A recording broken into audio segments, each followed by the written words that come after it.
अब हम लोग देखेंगे ये एवरेज स्पीड क्या होता है। पहले डेफिनेशन देख लीजिए क्या है, द रेशियो ऑफ, ये क्या है रेशियो किसका, total distance travel by the object to the total time taken. मतलब कोई ऑब्जेक्ट है कितना डिस्टेंस ट्रेवल किया, मतलब टोटल डिस्टेंस अपॉन कितना टाइम लगा, टोटल टाइम, यही आपका क्या है एवरेज स्पीड। मतलब आप ये भी एवरेज लिख सकते हैं, टोटल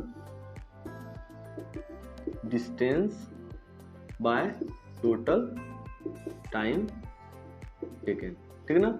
अच्छा ये तो समझ में आ गया। अच्छा जनरली भी एवरेज को ना हम लोग ऐसे भी लिख देते हैं, delta S by delta T. ये थोड़ा सा समझ लीजिए, ये एक्चुअली जानते हैं टोटल डिस्टेंस ही है और ये क्या है टोटल टाइम ही है। अच्छा डेल्टा एस क्या है, चेंज इन डिस्टेंस, क्या है मेरे भाई चेंज इन डिस्टेंस। जनरली आप स्पीड मतलब स्पीडोमीटर जो देखे होंगे उसमें क्या होता है कि आप पहले से ही कुछ मान लेते हैं 10 के किलोमीटर चले हैं, ठीक ना, और आप कुछ 1 घंटा चले, आप कितना चले मेरे भाई 1 घंटा, मतलब 10:30 से मैं मान लेता हूँ 11:30 तक आप चले, ठीक ना। तो आपका टाइम तो यहाँ से हो गया 1 आवर पका ना, और 10 के से आप कितना चल गए, मैं मान लेता हूँ 11 के, इतना बस समझ में आ गया, इतना किलोमीटर आप चल दिए।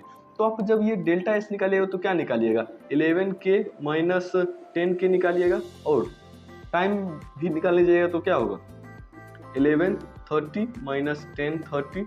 तो ये क्या है डेल्टा एस, ये सब क्या होता है चेंज ही ना होता है कि S F minus S I, मतलब final distance upon initial distance, ठीक ना।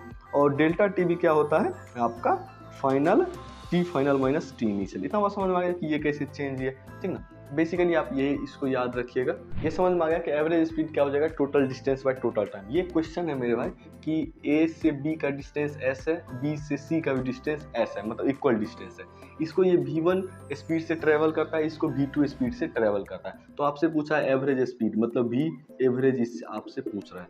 तो टोटल डिस्टेंस क्या हो जाएगा मेरे भाई, देखिए मैं लिख देता हूँ, v एवरेज आप क्या लिखिएगा, टोटल डिस्टेंस क्या हो जाएगा 2s, पक्का ना। अब टोटल टाइम क्या होगा, अच्छा मैं मान लेता हूँ इस इंटरवल का टाइम t1 है और इस इंटरवल का टाइम t2 है। अच्छा टाइम बराबर क्या होता है s बाई v होता है ना मेरे भाई, तो आप t1 बराबर क्या लिख सकते हैं s बाई v1 लिख सकते हैं ना, और t2 बराबर s बाई v2 लिख सकते हैं ना। तो मैं मतलब t1 प्लस t2 लिख सकता हूँ, मतलब t1 प्लस t2 लिख सकता हूँ। अच्छा इसी तरह मैं यहाँ पे लिख दे रहा हूँ 2s, t1 आपका क्या है मेरे भाई s बाई v1 प्लस यहाँ पे क्या है s बाई v2, ठीक ठीक। अब देखिए ध्यान से v एवरेज क्या हो जाएगा, अच्छा 2s और मैं s को कॉमन ले लूंगा तो 1 by v1 plus 1 by v2 हो जाएगा, 1 बाई v2 हो गया, ठीक ना। अब देखिए एस एस तो कैंसिल हो गया। अच्छा इसको जब आप सिंप्लीफाई करिएगा तो क्या आएगा v1 plus v2 into v1 v2, ठीक ना। इसको कंप्लीट आप सिंप्लीफाई करिएगा तो ये ऊपर चला जाएगा 2 into v1 v2 upon v1 plus v2 हो जाएगा, ठीक है। यही आपका आंसर है इसका, ठीक ना।